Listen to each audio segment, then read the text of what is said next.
Muy buenas, yo soy Rami Mancuso y este es el segundo capítulo de Bajo la Lupa.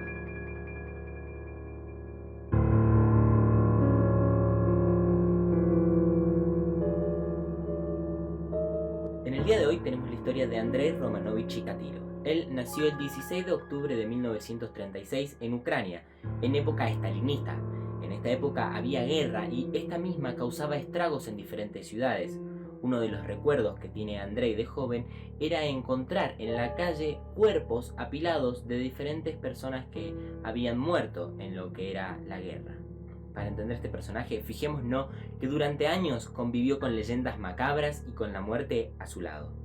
Andrei, en su juventud, era un chico tímido e inseguro, en los que sus compañeros le hacían bullying constantemente, y él no era una persona que fuera a enfrentar sus problemas, sino que se aguantaba el chaparrón. Se dice que el punto de partida de la historia y de lo que genera Andrei Chikatilo a lo largo de su vida es el momento en que su madre le cuenta la historia de su hermano mayor, quien había sido secuestrado y asesinado. Andrei convivió toda su infancia y parte de la adolescencia con miedo de que a él le pasara lo mismo. Aquella actitud tan pasiva que tenía Andrei enfurecía más a sus compañeros, quienes le pegaban, le bajaban los pantalones y le hacían bullying constantemente. Todo este sentimiento que caracterizaba a Andrei fue viéndose a lo largo de su secundaria, cuando él empezaba a conocer su sexualidad, a empezar a investigar. Y Andrei se dice que en su primera eyaculación fue cuando le dio el abrazo a una compañera. Cuando este rumor empezó a divulgarse en boca de todos los compañeros e integrantes del colegio al que iba Andrei, se dice que despertó a la fiera que él llevaba dentro. Un poco más adelante en su vida, a Andrei Chikatilo le tocó ir a lo que era el ejército de la Unión Soviética. Recordemos que para esa época existía lo que era el servicio militar obligatorio. Andrei se casó con una de las amigas de su hermana, quien siempre dijo que era una persona trabajadora, humilde, tranquila, que nunca le faltó el respeto ni a ella ni a sus hijos. A pesar de que esta historia sea del asesino serial más peligroso del mundo, se dice que Andrei Chikatilo fue un padre y esposo ejemplar. El único defecto que este tenía era que padecía de impotencia sexual, lo cual no le permitía excitarse lo suficiente. Ahora sí, nos metemos de lleno en lo que nos interesa. Llega el invierno de 1978. Para ese momento, Andrei trabajaba de profesor de una escuela. La cadena de asesinatos empieza con una niña de 9 años, a la cual la invita, la persuade a ir a una cabaña. Estamos hablando de una persona que vestía como profesor, entonces la niña en ningún momento pudo imaginar, a través de su inocencia, lo que estaba ocurriendo. Llegados al lugar donde Chikatilo tiene planeado el crimen, empieza a desnudarla salvajemente. En este momento es cuando la niña empieza a resistirla, pero estamos hablando de una fuerza menor. Obviamente este forcejeo termina lastimando a la niña y le produce heridas que empiezan a derrochar sangre. En este momento es cuando Andrei se da cuenta que la sangre de la niña lo empieza a excitar. Es ahí cuando saca un cuchillo que él tenía y le empieza a clavar varias puñaladas. Esto se dice que fue el primer orgasmo placentero de Andrei Chikatilo, quien se dio cuenta que la sangre lo hacía eyacular. Tras el crimen, Chikatilo abandonó el cuerpo en un río que se encontraba ahí cerca. 2 días después, la policía lo encontró. Además de encontrarse un cuerpo que estaba totalmente mutilado, a este le faltaban los ojos. Esta acción se convertiría en la firma de Andrei Chikatilo. Nada apuntaba a que aquel crimen lo había producido este profesor de escuela y terminaron inculpando a otro agresor sexual. De esta forma, Andrei se sale por primera vez con la suya.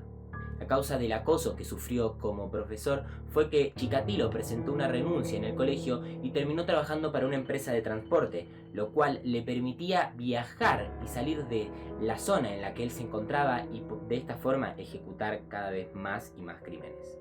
El segundo crimen fue el 3 de septiembre de 1981. Se trataba de una joven prostituta de 17 años con la cual Andrei Chikatilo quería tener relaciones sexuales. Por su edad, la joven se negó y Andrei empezó un ritual. Lo primero que hizo fue golpearla salvajemente, luego la estranguló hasta matarla. De esta forma, Andrei eyaculó sobre el cadáver. También el tercer paso que realizó fue morderle el cuello como si de un animal se tratase y por último sacó nuevamente un cuchillo y le empezó a apuñalar en diferentes partes. Le cortó los senos y se comió los pezones y finalmente realizó su firma. Sí, la mutilación de ojos. Durante este año asesinó a 4 personas más, por primera vez a un niño de 9 años llamado Oleg, en el que en ningún momento se encontró el cuerpo, pero Andrei asumió el cargo. En 1984 asesinó a 12 personas. De ahí a 12 años se dice que sus víctimas llegaron a ser 53. De ahí su apodo, el carnicero de Rostov. La mayoría de los crímenes que este hombre realizaba era hacia niños, jóvenes y personas con deficiencia mental. Esto para poder facilitar lo que son los pasos del asesinato. La policía no pudo encontrar todos los cadáveres, pero los que sí fueron registrados se destacaban por tener violaciones, golpes de fuerza bruta, además de amputaciones de los genitales y por supuesto su firma, mutilación de los ojos. En el momento en que las víctimas empezaban a crecer y ya se sabía que apuntaba todo a un solo hombre, llamaron a psicólogos y psiquiatras para poder empezar a trazar lo que era la persona del crimen. En este amplio trabajo se rescataron a 25.000 personas que podían ser presuntas sospechosas y adivinen qué, en ninguno estaba Andrei Chikatilo. Mientras tanto, Andrei seguía realizando asesinatos hasta que un día tuvo un pequeño desliz.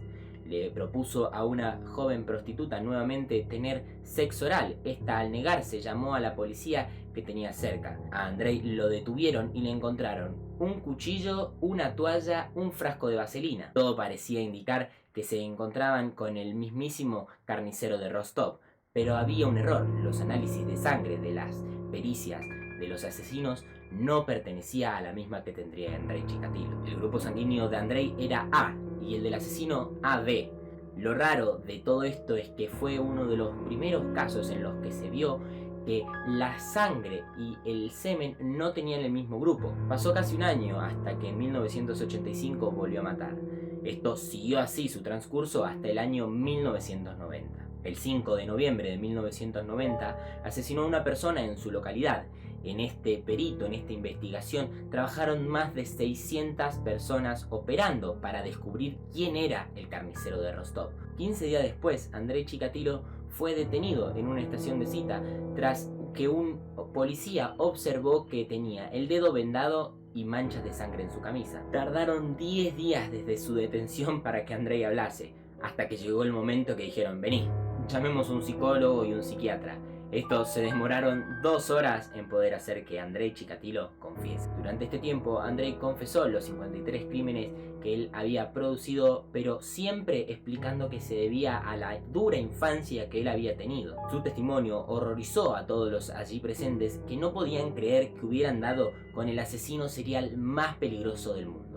En abril de 1992 comenzó el juicio para saber si Chikatilo estaba bajo los efectos de una enfermedad mental o si se trataba de una persona totalmente capaz. Durante la vista, los familiares que estaban en la sala salieron aterrados tras ver que una persona había declarado y dijo: fíjense qué inutilidad, mientras se sacaba el pene y lo mostraba a los que estaban en esa sala. Una de las declaraciones más impactantes que hizo Andrei fue cuando se refirió que él no lo hacía por una necesidad, sino que en el momento en que él empezaba el delito lo agarraba una furia que no podía hacer que él parase. Además dijo que no se debía a que le daba placer sexual, sino a una libertad y una paz mental. La sentencia llegó 2 meses después. Se lo condenó culpable de haber cometido 53 asesinatos y 5 violaciones. Aunque se intentó evitar la pena de muerte, Andrei terminó muriendo ejecutado de un tiro en la cabeza. El 15 de febrero de este año se cumplieron 26 años de la muerte de Andrei Chikatilo. Espero que les haya gustado la historia de esta semana y no olviden de suscribirse al canal y de darle un me gusta, que la verdad nos ayudan un montón. También les dejo nuestras redes sociales, en la que en Instagram particularmente escribimos noticias diarias. Además, estaríamos encantados de leer comentarios, siempre y cuando no se deban a mi pelo, estaríamos muy felices. Nos reencontramos la semana que viene.